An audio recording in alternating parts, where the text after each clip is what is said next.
Assalamualaikum warahmatullahi wabarakatuh. Perkenalkan, saya Nur Aksan Syarif, NIM 1909036045 dari Teknik Industri Angkatan 2019 Universitas Muhammad Warman.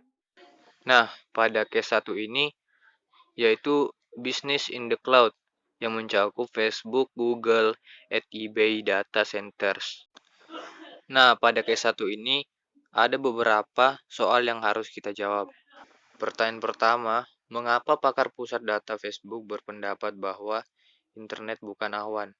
Sebagian orang menganggap bahwa internet adalah awan, seolah-olah melayang di langit, tetapi itu bukan fisik yang nyata.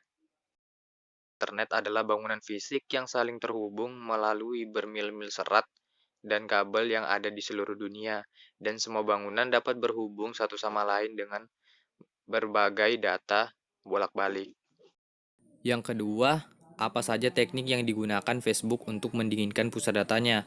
Nah, Facebook ini sendiri memiliki bangunan yang terdiri dari 7 kamar besar sebagai sistem AC alami yang canggih, di mana pendingin pusat data ini dibangun pada daerah di dataran Oregon.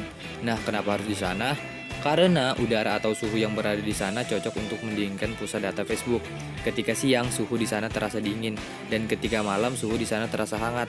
Nah, ketika kedua suhu ini tercampur, maka akan menghasilkan sebuah kabut, yang mana kabut ini nantinya akan mendinginkan server pada data Facebook secara alami. Nah, jadi itu teknik yang digunakan Facebook untuk mendinginkan pusat datanya.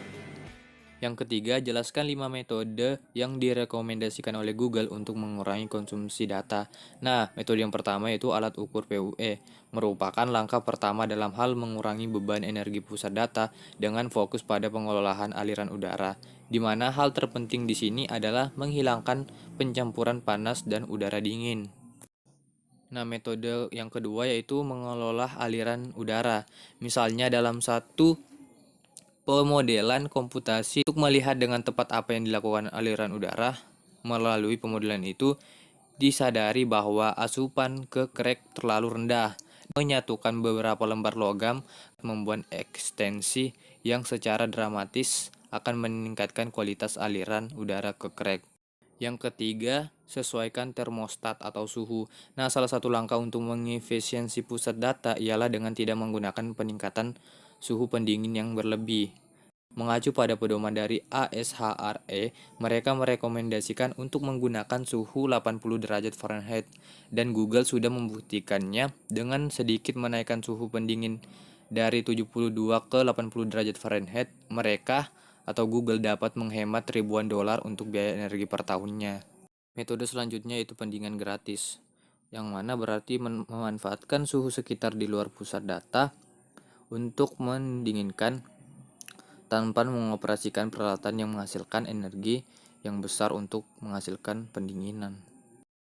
Tahapan yang terakhir yaitu mengoptimalkan distribusi daya.